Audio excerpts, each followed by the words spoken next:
Complete कर ही लेते आज। इंडक्टर पढ़ लिया, इंडक्टेंस पढ़ लिया, इंडक्टिव रिएक्टेंस पढ़ लिया। अब पढ़ते हैं इंडक्टर का संयोजन। इंडक्टर का संयोजन,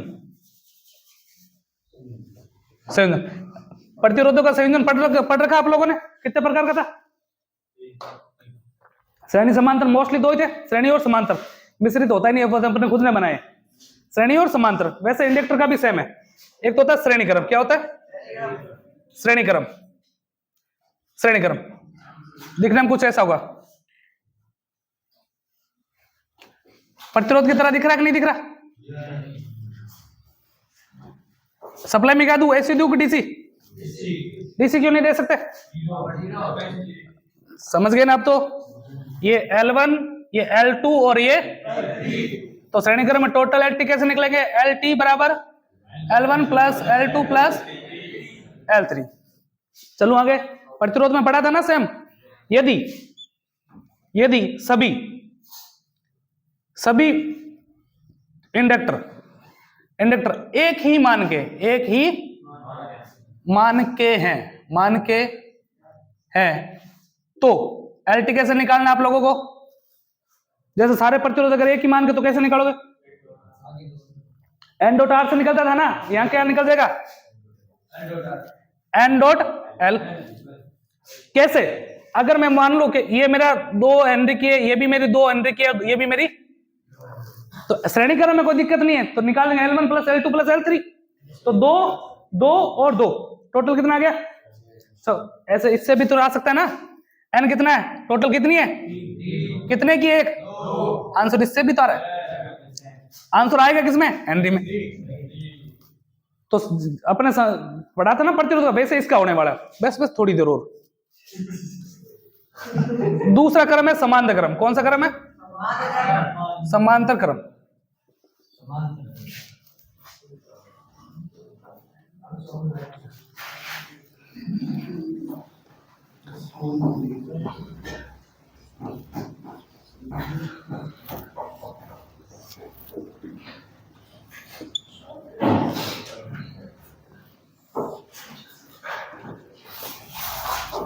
टोटल LT बताओ कैसे निकालेंगे?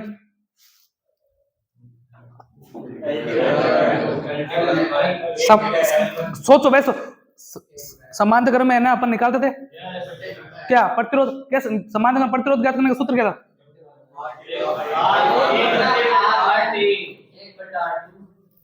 दोबारा बोलो, इधर से सही बोल रहा है, बोलना।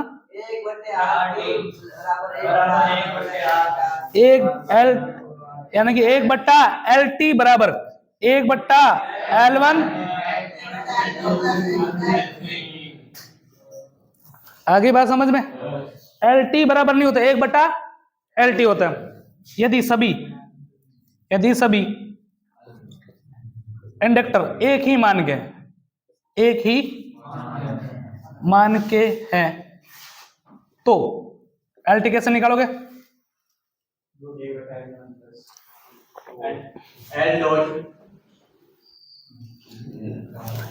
L/N। कैसे? मान लो ये 2 ओम का, सॉरी 2 हेनरी टोटल निकाले क्या? फॉर्मूला तो 1/LT बराबर क्या होता है? 1/L1 2, फिर 1/L2 भी 2, 1/L3 भी 2। एलसीएम कितना आएगा? 1 प्लस 1 प्लस 1। तो बराबर में क्या? 1/LT बराबर में क्या आएगा? उल्टा कर दूं, LT बराबर क्या आएगा? 2/3।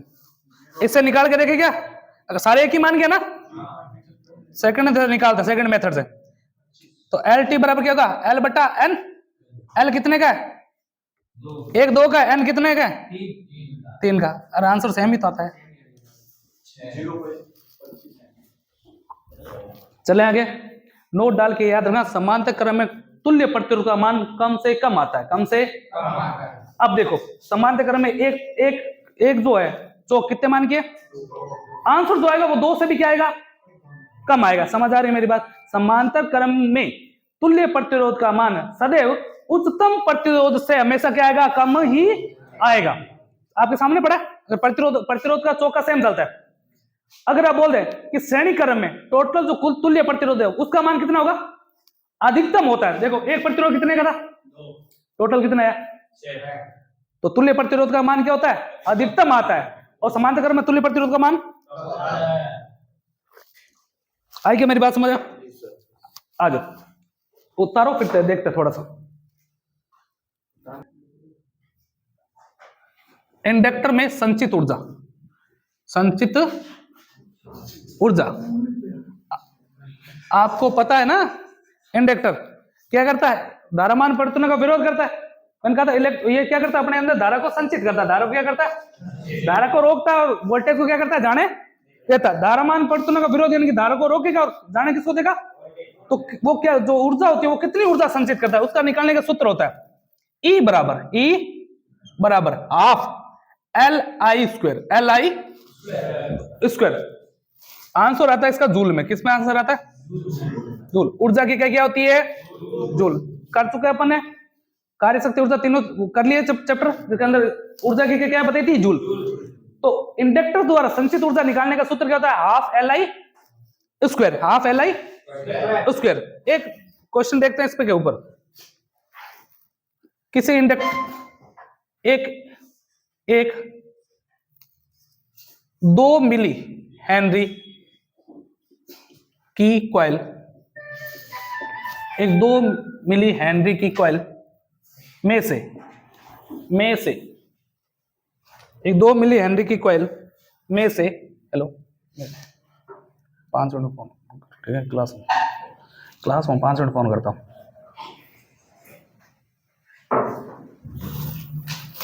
एक 2 मिली हेनरी की कॉइल में से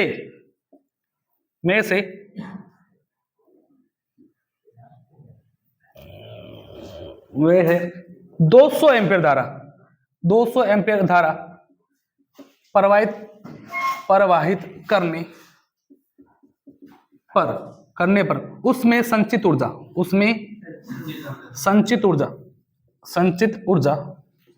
क्या होगी। चले आगे। किसी चौक द्वारा संचित ऊर्जा ज्ञात करने का सूत्र क्या होता है, हाफ LI स्क्वायर। जहां L का मतलब पढ़ते आ रहे हो हेनरी, I का मतलब प्रवाहित धारा, आपको हाफ फिक्स होता है, E का मतलब होता है इलेक्ट्रिक एनर्जी, जूल एनर्जी बोलते हैं, क्या बोलते हैं इसको, एनर्जी। ऊर्जा निकालनी है संचित ऊर्जा, तो E बराबर क्या होता है, half LI square, half LI square. अच्छा, हाफ का हाफ, L की वैल्यू कितनी है, L बोले तो हेनरी, कितने हेनरी की कॉइल है आपके पास, 2 मिली की है, 2 मिली की है, 2 मिली इनटू धारा कितनी है, 200 का स्क्वायर है, समझ आ रही मेरी बात। तो बराबर का बराबर, हाफ का हाफ, 200 का 200, मिली की जगह क्या लिखूं मैं, 10 घात -3 इंटू, इसको खोल दें 200 इंटू 200, यहां तक आया या गया। अच्छा, फिर बराबर का बराबर, हाफ का हाफ, 2 का 2 इंटू 200 इंटू 200, 10 घात -3 को ले लेंगे तो 3 जीरो नीचे, काटा पेटी करें, 3 जीरो से 1 2 3, फिर 2 से 2 बच्चा कितना, 20 दूनी 40, इकाई क्या आएगी, जूल। हो जाएगा क्या, यस सर जाएगा। एक सवाल लिखना, 1 मिनट 2 मिनट लगे, जल्दी लिखो, जल्दी।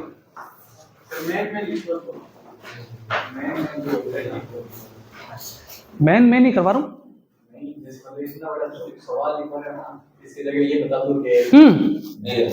चलो लिखो।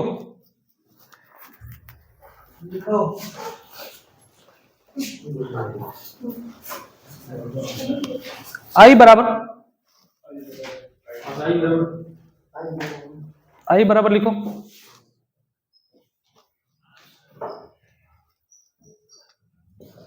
दस milli henry, sorry 10 milli ampere, henry कैसे होगी धारा, 10 मिली एम्पेयर, आई बराबर 10 मिली एम्पेयर।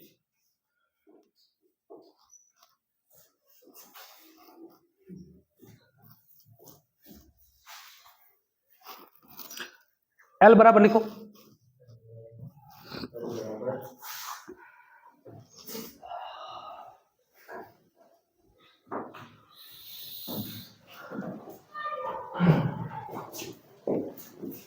30 हेनरी,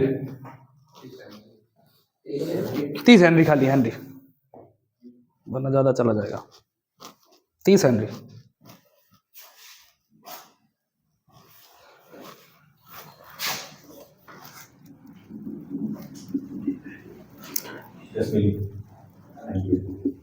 दस मिली एम्पियर निकालना आपको। ई है ऊर्जा। आप लोगों को दिया, आप लोगों को जो दिया है हेनरी की वैल्यू दी कितनी है? 30। कितनी है? 30 हेनरी। आइए 10 मिली एम्पियर पूछा क्या है? संचित ऊर्जा। संचित ऊर्जा तो ई बराबर सूत्र क्या होता है? हाफ एल आई स्क्वायर बराबर का बराबर। जिसको नहीं समझ आया ध्यान से देख लो। 1/2 का 1/2। एल कितना है?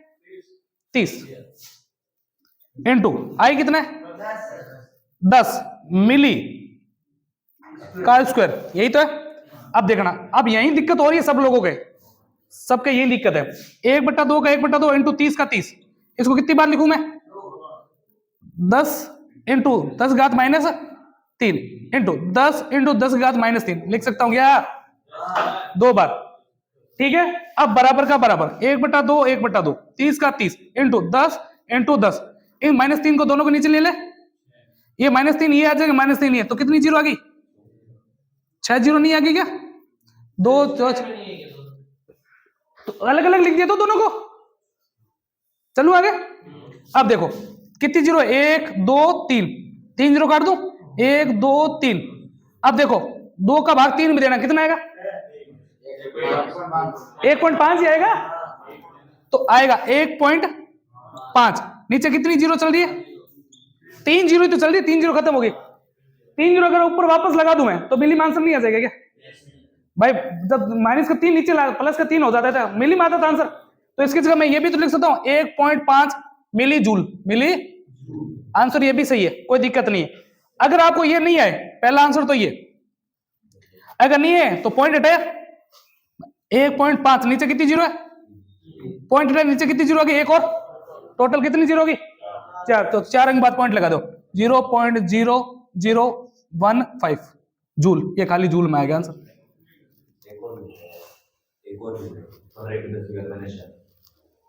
हाँ वो भी हो जाएगा, हो तो वो भी जाएगा। इतना नहीं करवाएंगे दिमाग खराब हो जाएगा। यहां तक ठीक है। यहां तक कोई दिक्कत समस्या परेशानी लग रही तो बताओ, हो जाएगा क्या? बाकी करेंगे कल।